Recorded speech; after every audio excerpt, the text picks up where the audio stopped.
সকাল হতেই ঠান্ডা আমেজ, সঙ্গী কুয়াশা, রাতেও হিমেল হাওয়া। আস্তে আস্তে বেরোতে শুরু করেছে সোয়েটার, জ্যাকেট।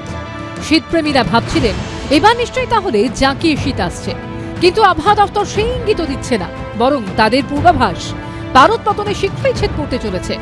মঙ্গলবার কলকাতায় সর্বনিম্ন তাপমাত্রা ছিল 17 ডিগ্রি, পুরুলিয়ায় 11.5 এবং দার্জিলিংয়ে 3.2 ডিগ্রি।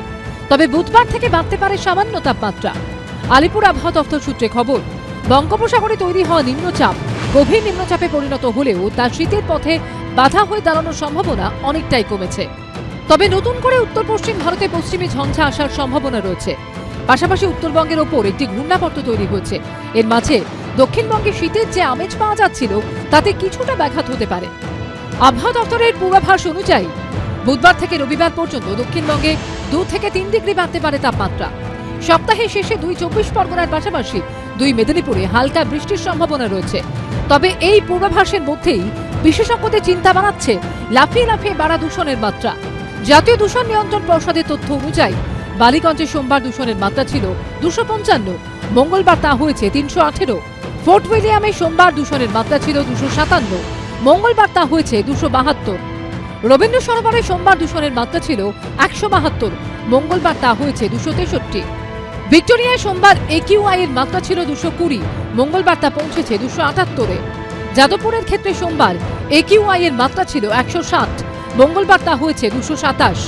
রবীন্দ্রভারতীতে সোমবার AQI এর মাত্রা ছিল 161, মঙ্গলবার তা হয় 219। পরিসংখ্যান বলছে হাওড়া, উত্তর 24 পরগনাতেও দূষণের মাত্রা উদ্বেগজনক।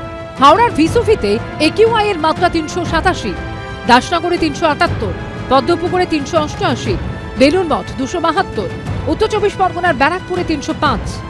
বিশেষজ্ঞদের আশঙ্কা, এইভাবেই যদি দূষণ বাড়তে থাকে তাহলে মানুষের স্বাস্থ্যে তার মারাত্মক প্রভাব পড়বে। ব্রতদেব ভট্টাচার্যের রিপোর্ট, এবিপি আনন্দ, কলকাতা।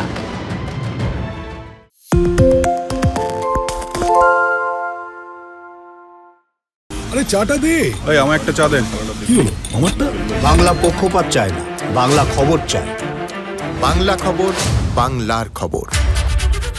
সত্য অন্তহীন, সত্যের খোঁজও তাই, সত্য সন্ধানে তাই আমরা অক্লান্ত, অকুতভয়। এবিপি আনন্দ নতুন ভাবনার প্রতীক, যা মনে মুক্ত, তথ্যে যুক্ত এবং যাবতীয় সীমানার বাঁধন থেকে মুক্ত।